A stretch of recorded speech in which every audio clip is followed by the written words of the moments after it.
Welcome to the Campus Fellowship Podcast. This is a podcast interview where we seek to highlight for you a student's testimony that we think will be a blessing and an encouragement to your life.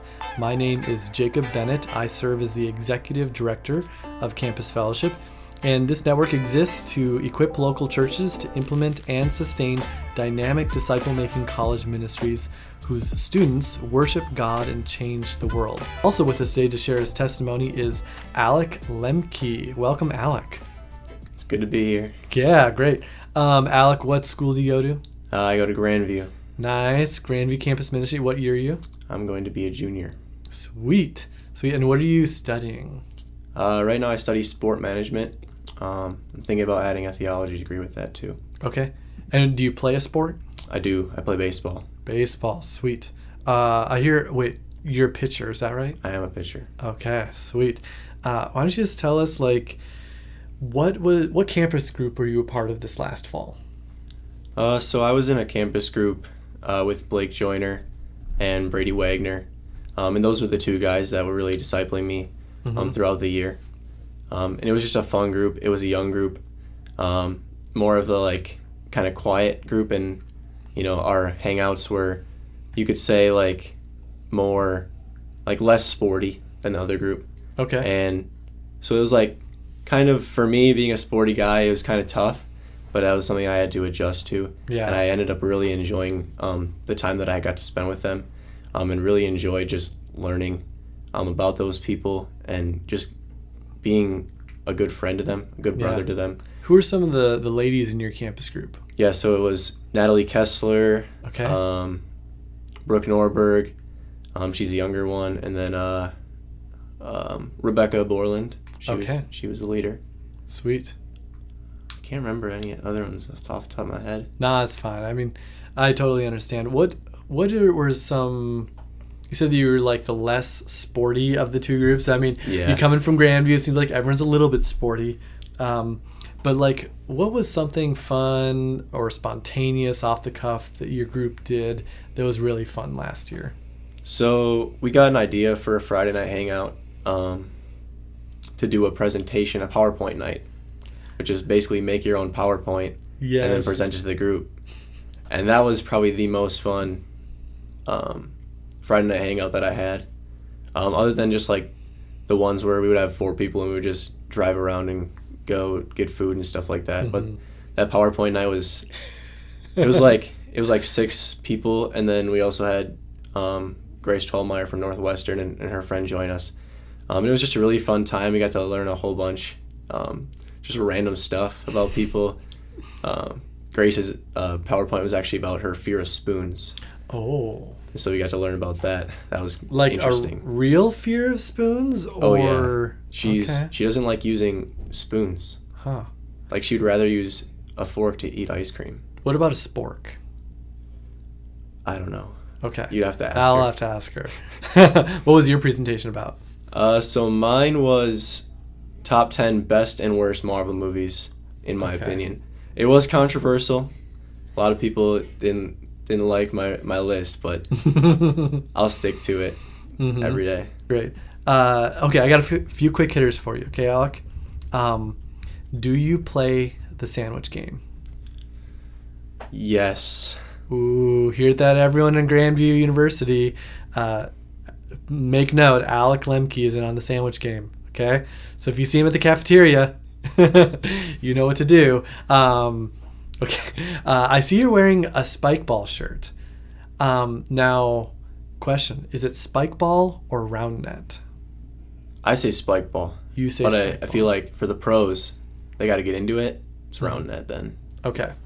I'm a spike ball guy. Okay. Got it. So you're a little flexible, but you'll just use the spike ball terminology. Yeah. Okay. Is water wet? It is. A water molecule is not wet, but water itself together as water molecules is wet. Oh, interesting. Yeah, I think you and Sam Tucker are gonna have to hash this one out. You both took very scientific approaches, but came out with different answers. So, okay, last quick hitter: is a hot dog a sandwich? I don't consider a hot dog a sandwich. Okay, no. You sound very definite about that. I do understand the logic behind it, but I just can't get on board with it. Can't. Something in your heart cries out, no way. Yep. Okay. Good to know. So let's transition a little bit. Let's just talk about your faith. Tell us, how did you come to know Jesus? So I'm from Wisconsin, Northeast Wisconsin, and I grew up in a loving home with my mom and my dad and my brother and eventually my sister in 2010. But I wouldn't say it was a Christian household, but my parents did make it a priority to be in church on Sunday morning. The Lutheran church that was 15 minutes away from our house. So they did make it a priority to be in church and be in the pew. However, like that did not lead me to come to know Christ. Throughout my middle school, high school years, I took catechism class, and I was confirmed in the church. I was baptized in the church as an infant. But as we all know, like that's not the means for salvation. But at that time, I did think it was. And so it just kind of led to a licentiousness kind of feeling in me, where it's like, okay, Jesus got me, and I can do whatever I want in this life. That's licentiousness? Yeah. Yeah, okay. Because just helping people who maybe don't understand the $5 word to break it down into $1 words, but yeah. Keep on going, yeah. Yeah, so, I did that throughout middle school and high school. Eventually I got to the point, it was kind of during COVID, where I just felt burnt out, felt empty, felt like I was needed something more. Yeah. Started, searching for satisfaction through relationships. And Wisconsin, I eventually got to the alcohol side, especially after I graduated. And even with sports too, I was a 3-sport athlete in high school, and so success and that was very heavily weighed on how I felt and how I filled myself up and strengthened myself. You played baseball? I ran cross country in the fall, and I Okay. played basketball in the winter. Okay, yeah. Yeah, so a lot of that was just trying to, fill a void that couldn't be filled with those things. And eventually I got to the point where I just felt empty, and it was around the time I had to pick a school to go to, and I knew I wanted to play baseball. And I got 2 main offers that I was considering. One was to Viterbo University in La Crosse, and the other one was to Grandview. And so I took a visit to Grandview. Liked the campus. I really just liked the kind of homey feel and the close feel of what was there. And so my mom liked it, my dad liked it, and so that was my choice. I made that decision middle of January of my senior year. And really at that time, it was really just a commitment because I wanted to get away. I just really wanted to meet new people, kind of start over, start a new life. And 6 hours, 400 miles seemed like enough to do that. Yeah. And so, I went through that summer, kind of idolized those same things, alcohol, relationships, friendships. And it just wasn't fulfilling. And then I got to campus in the fall and immediately met 2 guys from Campus Fellowship, Trinity Schroeder and Chris Guest. And they were playing spike ball at Welcome Weekend. Mm-hmm. And that's where I got into spike ball. Yeah, okay. And so I met those guys, and Chris really pursued me. He was really faithful in that, in pursuing a relationship with me and being my friend.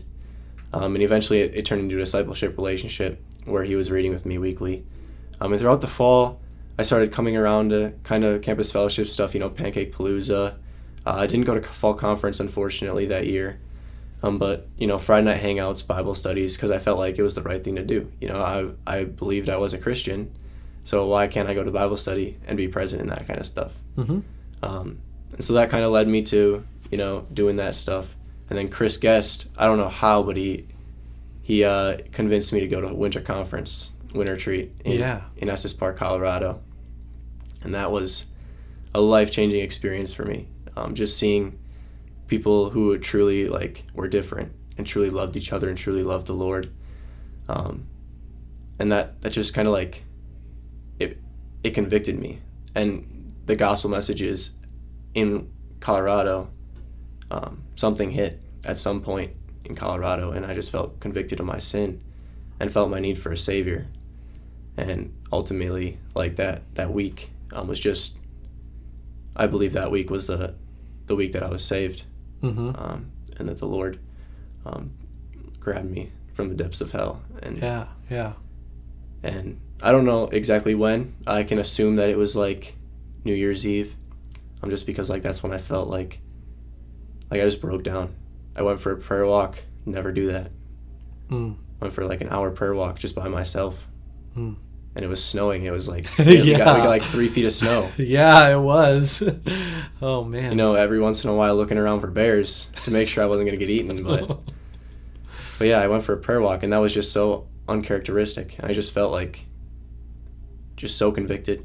And so eventually somewhere on that prayer walk, I just felt the need to just like give up my entire life. Just say, hey, God, like, Jesus, I need you. I need you in my life. And so like that was a start. That was the start of it. And then, got back to the New Year's Eve party that we had and just saw my guys, gave him a hug, and just broke down crying. And I just, at that moment, I knew, like, my life has changed, my heart has changed. Yeah. And so that was January 1st of 2023. Or 2022. 2022, okay. That would have been my freshman year. Got it. Okay, so you're like a year and a half of being a Christian now. Yep. Cool. And so since then, it's just been, life-changing, learning how to be a leader, learning how to disciple, learning how to evangelize. Yeah. And just learning how to, like, grow and just be more mature in the Christian life. It's just been so fulfilling. It's just been awesome to have a community by my side to lead me and to hold me accountable in that. And it's been great. And yeah. No regrets. No, that's great.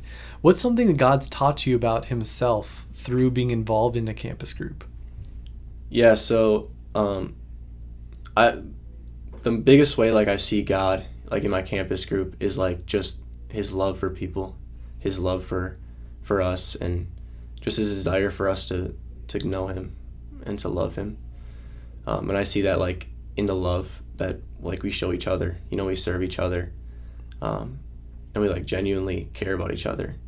And like even on our level, like our love for each other is so small compared to the love that God has for us and for those people.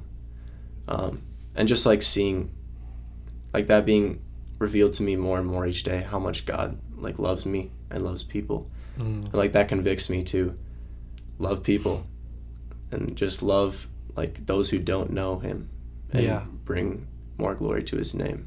Yeah. That's really cool. Alek, what would you maybe say to the freshman as someone coming to college, having had a religious background, but not feeling satisfied by maybe some of the things that you were exploring and kind of giving your life to? What would you say to that kind of person as far as why should they be involved in a campus group or in a campus ministry? Yeah, so I think community is a huge part of the Christian life. Just being involved in a local church or, campus fellowship is a great way to do it. And I really like in a campus group the accountability and the love that we have for each other. And like I think you should be involved as a freshman because like it exposes you to that aspect where it's like these people actually love each other.